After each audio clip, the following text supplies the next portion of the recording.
یہ چلتے پھرتے بت جو سونگتا بھی ہے, دیکھتا بھی ہے, سوچتا بھی ہے, ہنستا بھی ہے, اس میں فیلنگ ہے, اس کے جذبات ہیں, اور بڑا ذہین ہے, جو کروڑوں بتوں کو بنا رہا ہے. یہ بت اتفاق سے وجود میں آ گیا, بندر سے ترقی کرتے کرتے ایسا اتفاق سے ہو کے آ گیا. خدا کی قسم دنیا میں اس سے بڑی حماقت اور پاگل پنے کی بات آج تک کسی نے نہیں کی ہوگی. اب سوال پیدا ہوتا ہے, اتنے بڑے بڑے ذہین سائنسدان ایسی حماقت کی بات کر کیسے دیتے ہیں؟ اس کا قرآن جواب دیتا ہے کہ آخرت پر ایمان نہیں ہے. ان کو پتہ نہیں ہوتا کتنی کڑوی بات اپنی زبان سے نکال رہے ہیں, جس کی سزا ان کو ملے گی اور جس کا ان کو قیامت کے دن جواب دینا پڑے گا. جب جواب دہی کا تصور نہیں ہوتا, انسان وہ بات تو لوگوں کے سامنے کرتے ہوئے ڈرتا ہے جس پر لوگوں کی طرف سے ری ایکشن ہو. اس میں تو 100 دفعہ سوچ کے کوئی نظریہ اور تھیوری پیش کرے گا انسان.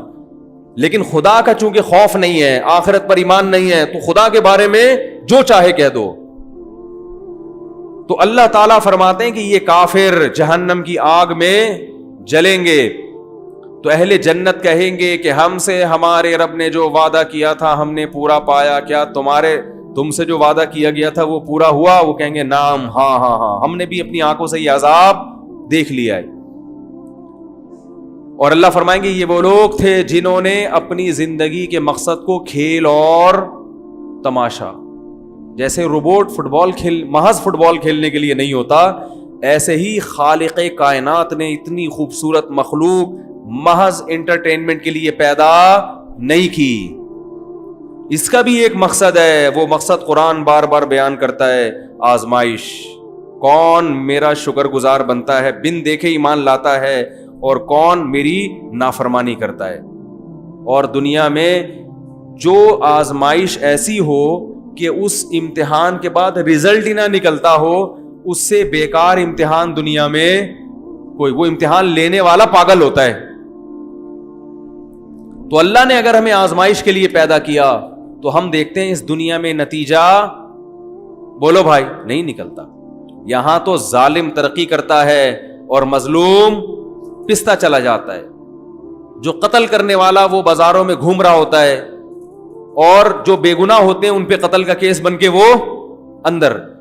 سچے لوگوں پہ تہمتیں لگتی ہیں, وہ مجرم نہ ہونے کے باوجود بدنام ہو جاتے ہیں, اور جو اصل مجرم ہوتے ہیں ان پہ وہ متقی اور پرہیزگاری کے روپ میں گھوم رہے ہوتے ہیں. یہ تو بڑا 2 نمبری ہے اس دنیا میں.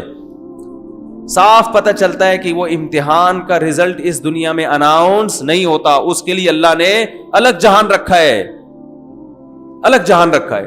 تو جو بھی اس بات کو نہیں مانتے وہ اپنی دنیا کے مقصد کو صرف کھیل اور تماشا بناتے ہیں. تو قرآن کہتا ہے یہ جب جہنم کی آگ میں جلیں گے تو ان سے کہا جائے گا الذین اتخذوا دینہم لہوا ولعبا, یہ وہ لوگ ہیں جنہوں نے اپنے دین کو کھیل اور تماشا بنا لیا تھا. اور اس میں وہ لوگ بھی داخل ہیں جو مذہب کو فالو کرتے ہیں مگر انہوں نے اپنے مذہب کو, جو جس کو اسلام کہا جاتا ہے برحق مذہب, اس اسلام کو کھیل اور تماشا بنا لیا. وہ لوگ بھی اس میں داخل ہیں. آج دیکھیں نا, مذہب کے ان چیزوں کو فالو کیا جاتا ہے جن کا تعلق انٹرٹینمنٹ سے ہے. مذہب کے نام پہ قوالیاں ہو رہی ہیں, ناچ رہے ہیں, ڈھم ڈھم, نبی کی محبت میں کیا کر رہے ہیں؟ آپ مزاروں میں جا کے دیکھیں, قوال بیٹھا ہوگا منہ میں پان رکھ کے, بڑے بڑے سے بال ہوں گے, اور وہ جھوم رہا ہوگا ڈھم ڈھما ڈھم ڈھما, ادھر ناچ گانے چل رہے ہوں گے. گناہ بھی ہو رہا ہے اور لیبل کیا لگایا جا رہا ہے؟ نبی کی. بولو بھائی, تو یہ بھی دین کو کھیل, اور اس کے لیے پیغمبروں کو اللہ نے بھیجا ہے, ان چرسیوں کے لیے بھیجا اللہ نے پیغمبروں کو, ان چیزوں کو پروموٹ, بھنگ پی کے اور چرس پی کے لگے ہوئے ہیں سارے, اور دھمال آ رہا ہے. وہ دیکھا ہوگا آپ نے یوٹیوب پہ کرنٹ والے بابا, وہ پڑھ رہے ہیں, کوئی بندہ آتا ہے اس کو یوں لگایا ہو گھومتا ہے. یہ کون سا بابا ہے بھائی؟ کیا پیغمبروں کی تعلیمات ان حماقتوں کے لیے تھیں, ان ناچنے والے لوگوں کے لیے ہیں؟ یہ چیزیں پیغمبر پروموٹ کر کے گئے ہیں دنیا میں. اللہ نے اس کے لیے پیغمبروں پہ پتھراؤ ہوا ہے, ان کے خون جوتوں سے بھرے ہیں, وہ اس چیز کے لیے ہوا ہے یہ سب کچھ. فلانے بابا وہ آ رہا ہے تو کرنٹ لگ رہا ہے, وہ بابے آ کے سلتے, وہ بابا کا ہاتھ چومتے ہیں تو وہ کلابازیاں کھاتا ہے. سب کو چترول لگاؤ ایک دفعہ تمیز سے, سب سیٹ ہو جائیں گے. مزاروں پہ جا کے دیکھو, دیگوں پہ دیگیں, لنگروں پہ لنگر, اور قوالیاں چل رہی ہیں اور بے پردہ عورتیں بھی آ رہی ہیں اور وہ جن چڑیل، کوئی جن اتارنے مزار پہ جا رہا ہے، کوئی بھوت، اور جتنے لوگ مزاروں پہ جاتے ہیں انہی پہ جن چڑیل بھوت چمٹتے ہیں. ایک صاحب مجھے کہنے لگے میں جب جن چڑھتا ہے تو میں مزار پہ جاتا ہوں، جن اتر جاتا ہے. میں نے کہا تم پہ چڑھتا ہی اس لیے ہے کہ اس کو پتا ہے کہ یہ کہاں جائے گا، مزار پہ، اور وہ وقتی طور پر اتر جاتا ہے. میں نے کہا یہ بابا نہیں اتار رہے جن. کہہ رہے کیوں؟ بلکہ ایک صاحب کا تو فون آیا، ان کو فالج ہوا تھا بیچاروں کو، اللہ ان کو شفا عطا فرمائے، آدھا دھڑ ان کا مفلوج، علاج کر کر کے تھک گئے. تو ان کو کسی نے کہا بتایا کہ فلاں مزار پہ جانا تو وہ وہاں سے تمہارا دھڑ ٹھیک ہو جائے گا. میں نے کہا دیکھو وہ جو بھی بابا تھے، جو بھی نیک آدمی ہوں گے، اللہ ان کی مغفرت فرمائے، جب ان کا انتقال ہوا تھا تو ان کے دونوں دھڑ کیا ہو گئے تھے؟ مفلوج. انتقال میں یہی ہوتا ہے نا، نہ ادھر کا دھڑ کام کر رہے ہیں نہ ادھر کا. میں نے کہا پھر ان کو غسل دیا گیا، ان کے کپڑے اتارے گئے، ان کو ادھر لٹایا، یوں کرایا، تو وہ ان کا ایک دھڑ کیا، ایک انگلی بھی کام ہے بھائی.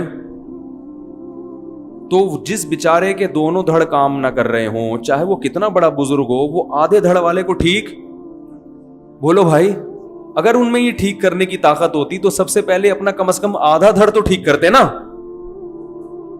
کمال ہے جس کا آدھا دھڑ خراب ہے وہ ایسے کے پاس جا رہے جس کے دونوں دھڑ کام، دھڑ سمجھتے ہیں نا آدھا پورشن جس باڈی کا.